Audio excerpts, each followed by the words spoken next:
여러분, 요즘 쓰레기 종량제 봉투 사재기 이야기 들으셨나요?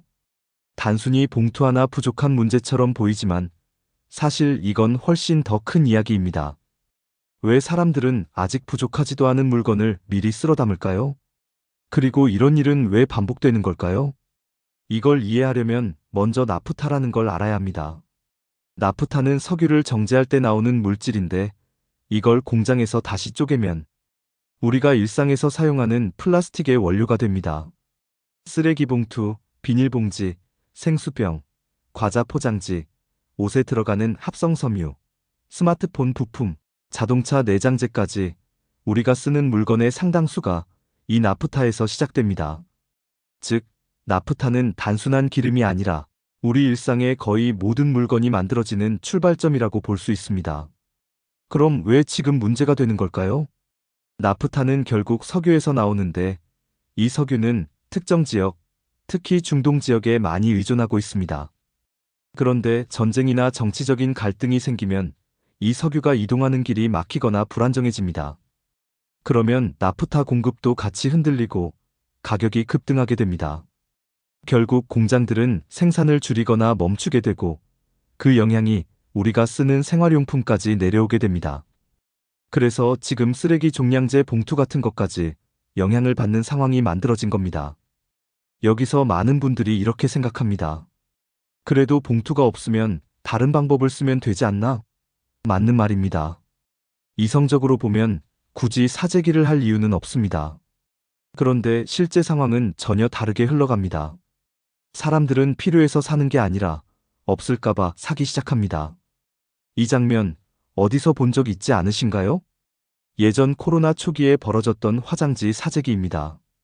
당시 미국을 비롯한 여러 나라에서 사람들이 화장지를 쓸어 담았습니다. 매장은 텅 비었고 뉴스에서는 계속 부족하다는 이야기가 나왔습니다. 그런데 놀랍게도 그때 화장지는 실제로 부족한 상황이 아니었습니다.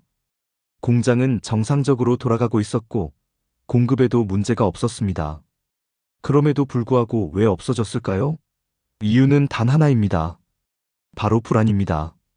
누군가 사기 시작하고 매장이 비어 보이고 그걸 본 사람들이 진짜 없나 보다라고 생각하면서 더 사기 시작합니다. 결국 부족하지 않았던 물건이 사람들의 행동 때문에 진짜로 부족해지는 상황이 만들어집니다. 이것을 자기실현적 공포라고 합니다. 지금 종량제 봉투 상황은 이 두 가지가 동시에 일어나고 있는 상태입니다. 나프타 공급이라는 실제 문제 위에 사람들의 불안 심리가 겹쳐지고 있습니다. 그래서 더 빠르게 확산되고 더 크게 느껴지는 겁니다.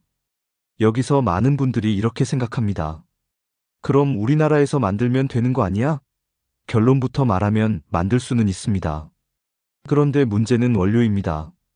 우리나라는 석유를 대부분 수입에 의존하고 있습니다. 즉, 공장이 있어도 원료가 들어오지 않으면 생산을 할 수 없는 구조입니다.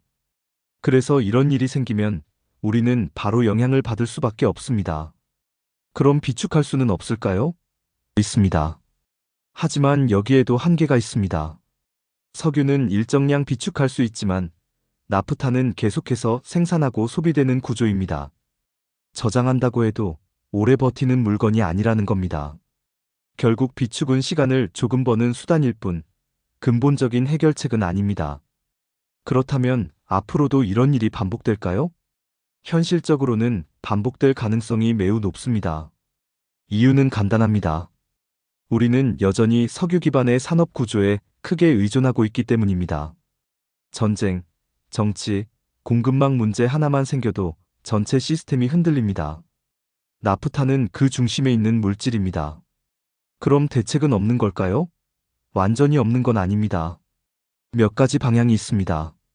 첫 번째는 대체 소재입니다.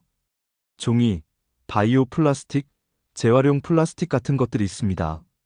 하지만 아직은 가격이 비싸고 대량 생산이 어렵고 기존 플라스틱만큼의 성능을 내기 힘든 문제가 있습니다. 그래서 완전한 대체는 아직 어렵습니다. 두 번째는 공급망 다변화입니다. 특정 지역에 의존하지 않고 여러 나라에서 원료를 들여오는 방식입니다. 하지만 이것도 전 세계가 연결된 구조에서는 한계가 있습니다. 큰 문제가 생기면 결국 모두 영향을 받습니다. 세 번째는 재활용의 확대입니다. 이미 사용한 플라스틱을 다시 원료로 활용하는 방식입니다. 이건 현실적인 대안 중 하나지만 아직 기술과 비용 문제로 완전히 자리 잡지는 못했습니다. 결국 이 이야기는 쓰레기 봉투 하나의 문제가 아닙니다. 우리가 아무 생각 없이 사용하는 물건들이 얼마나 특정 자원에 의존하고 있는지, 그리고 그 구조가 얼마나 불안정한지를 보여주는 이야기입니다.